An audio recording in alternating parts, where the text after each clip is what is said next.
अस्सलाम वालेकुम। मैं हूं फैसल तारड़। आज 3 जुलाई है और आज दिन है एतवार का। इस वीडियो के अंदर हमने तफसील के साथ बात करनी है कि नून लीग के अंदर कितनी बड़ी जंग शुरू हो चुकी है। नून लीग के अंदर किस तरह से मरियम नवाज पर ताबड़तोड़ हमले हो रहे हैं और इस वक्त शीन ग्रुप की जानब से, शहबाज ग्रुप की जानब से किस तरह से मरियम नवाज को धूल चटाई जा रही है। देखिए जी, पिछले कई सालों से हम ये सुनते हुए आ रहे थे कि नून में से शीन निकलेगी। पाकिस्तान के टीवी चैनल्स पर यही डिबेट होती थी कि नून में से शीन निकलेगी। इंडिया चाइना की जंग लगी, पाकिस्तान में चल रहा था नून में से शीन निकलेगी। दुनिया भर में कोरोना ने तबाही मचा दी, पाकिस्तान में चल रहा था नून में से शीन निकलेगी। रूस और यूक्रेन की जंग लग गई, पाकिस्तान में चल रहा था नून में से शीन निकलेगी। दुनिया में तबाहियां हुई, दुनिया में इकोनमियां सुकड़ी, दुनिया में इकोनमियां फैली, दुनिया में बहुत कुछ हुआ। पाकिस्तान के अंदर यही डिबेट चलती रही कि नून में से शीन निकलेगी। बस पाकिस्तान के मीडिया को भी यही काम था और पाकिस्तान के अंदर स्टेक होल्डर्स को भी यही काम था कि कुछ भी करके जो भी हो जाए, अमेरिका में जो बाइडन हो, अमेरिका में ट्रंप हो, चाइना में शी जिनपिंग हो, रूस में पुतिन हो, जो भी हो दुनिया में, हमने नून में से शीन निकालनी है। हमारे मुल्क का सबसे बड़ा मसला यह है कि नून में से शीन निकालनी है। और छोड़ो इकोनॉमी को और छोड़ो सियासी सिस्टम को, मुल्क को तबाह होता है तो हो जाए, छोड़े। बच्चे स्कूल नहीं जा रहे, छोड़े। डॉलर ऊपर जा रहा है, छोड़े। इस बात को छोड़े। रुपया डिवैल्यू हो रहा है, छोड़ दे, साइड पर रख दें। पाकिस्तान के अंदर लोग सुसाइड कर रहे हैं, खुदकशियां कर रहे हैं। बलूचिस्तान के अंदर अलहदगी की तारीखें चल रही हैं और KPK के अंदर TTP मजबूत हो रही है। उधर तालिबान अमेरिका को फेंटा लगा रहे हैं और तालिबान वहां पे कंट्रोल संभाल रहे हैं। छोड़ दे सारी बातों को, ये बातें होती रहेंगी। नून में से शीन निकालनी है, ये पाकिस्तान का पिछले 2-3 सालों से बड़ा मसला था।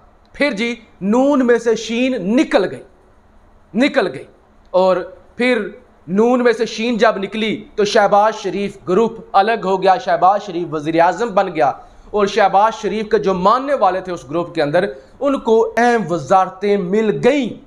अब दूसरा ग्रुप नून लीग यानी नवाज लीग, मरियम ग्रुप, वो शदीद गुस्से में, वो शदीद नाराज कि हमजा शहबाज वहां पे वजीर आला बन गया, शीन ग्रुप का, शहबाज ग्रुप का, और यहां पे शहबाज शरीफ वजीर आजम बन गया और शहबाज ग्रुप का ख्वाजा आसिफ वजीर आपका दिफा बन गया और भी बहुत सारी वजारतें मिल गई। शीन ग्रुप को मिला ही कुछ नहीं।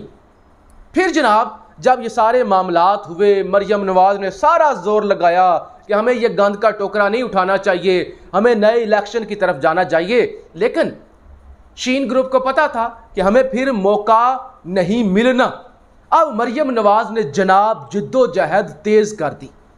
जब मिफ्ता इस्माइल नाकाम हुआ शीन ग्रुप का, शहबाज ग्रुप का, और पाकिस्तान में डॉलर कहाँ पहुँच गया, पेट्रोलियम मसनूआत में रोज़ बरोज़ इजाफा, और जो कुछ वो इकोनॉमी की सूरत हाल है वो तो आपके सामने है ना, उस पर आपको बताने की ज़रूरत नहीं है।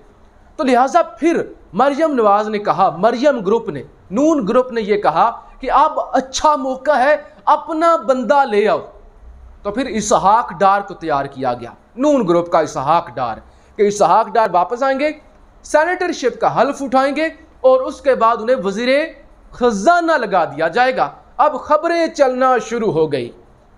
नून लीग का जो मीडिया सेल है वो हरकत में आया, सहाफ़ियों ने खबरें चलाना शुरू कर दी और ख़ास तौर पे मरियम नवाज के पेड सहाफ़ी, जिसको हमारे दोस्त साजिद गोंदर साहब तबका मलामतिया कहते हैं, तो तबका मलामतिया ने खबरें लगाना शुरू कर दी कि इसहाक डार जदों आवेगा लग पता जाएगा।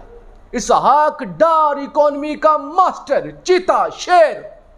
इसहाक डार तो अमेरिका में हो तो अमेरिका पता नहीं क्या मरीख पे पहुंच जाए। इसहाक डार सूडान में हो, सूडान सुपर पावर बन जाए।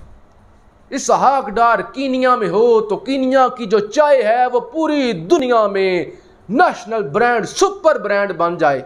इसहाक डार बरामूदा में हो तो बरमूदा के अंदर जहाज तबाह होना बंद कर दे।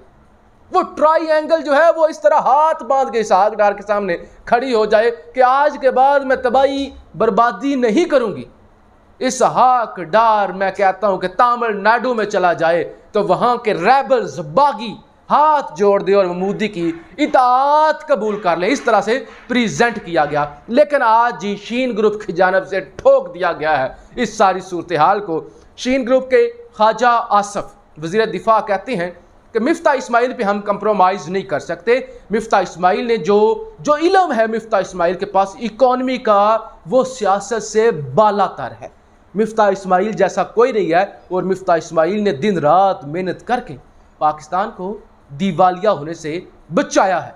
शाहिद खाकान अब्बासी साबिक वज़ीर आज़म वो ये कहते हैं मिफ्ता इस्माइल चीता है।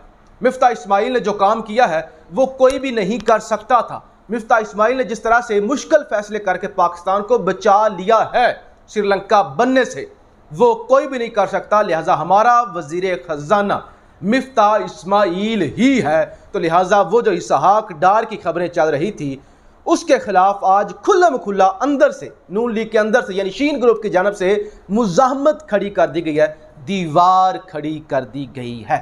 अब मरियम नवाज़ की सफाकियत का एक वाक़या, गुज़श्ता रात मरियम नवाज़ ने वर्कर कन्वेंशन से खिताब किया लाहौर के अंदर। वहाँ पे मरियम नवाज़ का अचानक माइक बंद हो गया जनाब, जैसे ये माइक लगा हुआ है अचानक बंद हो जाए, बोलते बोलते माइक बंद हुआ। मरियम नवाज़ ने पूछा माइक क्यों नहीं चल रहा, माइक क्यों नहीं चल रहा, माइक किसने बंद किया? तो फिर टेक्निकल वहाँ पे जो स्टाफ होता है माइक चलाने वाला, उन्होंने कहा कि मैडम यहाँ पे एक बंदे को करंट लग गया है, इस वजह से माइक बंद हुआ है। मरियम नवाज़ ने कहा माइक चलाओ, माइक चलाओ, फौरी चलाओ। यानी मरियम नवाज़ ने नहीं पूछा करंट लग गया, बंदा बचा है मरा है, करंट लग गया तो उसका हाल पूछा जाए, करंट लग गया तो 2 मिनट के लिए सब्र कर लिया जाए, बाद में माइक चल जाएगा। लेकिन मरियम ने फौरी तौर पे माइक चलवाया। तो ये है इनकी फ़ैरोनियत, ये है इनकी सफाकियत कि ये सिर्फ अपने बारे में सोचती है। अब खान साहब ने पाकिस्तान के अंदर मुख्तदर हलकों को, एस्टैब्लिशमेंट को, न्यूट्रल्स को बड़े इम्तिहान में डाल दिया है, उनको बड़ी आजमाइश में डाल दिया है, उनके लिए बड़ी मुश्किलात खड़ी कर दी हैं। ख़ास तौर पे कल के जलसे के बाद खान साहब ने सवालात उठा दिए कि आपने क्या कर दिया है, आपसे अल्लाह पूछेगा, आपने मुल्क बर्बाद कर दिया है, करवा दिया है बर्बाद, तो आप किन लोगों को लेके आगे हैं? खान ने कहा क्या मैंने ठेका लिया हुआ है? मैंने अकेले ने ठेका लिया हुआ है कि पूरे मुल्क की करप्शन पर मैं बात करूंगा, करप्शन के खिलाफ मैं लड़ूंगा, नाइंसाफी के खिलाफ मैं लड़ूंगा। क्या इस मुल्क के अदारे सो रहे हैं? क्या इस मुल्क के अदारे देख नहीं रहे? क्या मैंने ठेका लिया हुआ है कि मैं ये जंग लड़ूं? अदारे किस बात के लिए काम करते हैं? अदारे किस खेत की मूली हैं? अदारे किसके लिए जो है वो तनख्वाहें लेते हैं और अदारे किस लिए बने हुए हैं? क्या अदारों को मुल्क अजीज नहीं है?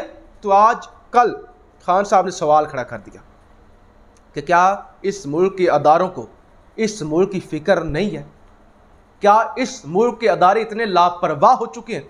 और साथ ही साथ खान साहब ने कहा कि आपने बहुत बड़ा जुल्म कर दिया है, आप खुदा को क्या मुंह दिखाएंगे? आपने मुल्क बर्बाद कर दिया है, आपने मुल्क बर्बाद करवा दिया है। तो लिहाजा इस वक्त जब खान साहब थोड़े से खामोश थे, दोबारा इतना अग्रेसिव वार किया है और दोबारा से न्यूट्रल्स जो हैं उनके खिलाफ तनकीद शुरू हो गई है और वो प्रेशर में आ गए हैं। तो खान साहब ने जी न्यूट्रल्स को दोबारा कशमकश में डाल दिया और एक बड़ा जलसा करके भी उनको परेशान कर दिया है कि खान बड़े से बड़ी गैदरिंग भी इकट्ठी कर सकता है। आप इस हवाले से क्या कहते हैं? नून में से शीन ग्रुप निकल गया है और शीन ग्रुप इस वक्त नून के टक्कर पे खड़ा भी हो गया है। बहुत बड़ी अदारों की भी कामयाबी है और दुनिया में भी मैं समझता हूँ पाकिस्तान अब बहुत कामयाब हो जाएगा क्योंकि नून में से शीन निकल चुकी है। आप इस हवाले से क्या कहते हैं ज़रूर बताइएगा। पाकिस्तान जिंदाबाद।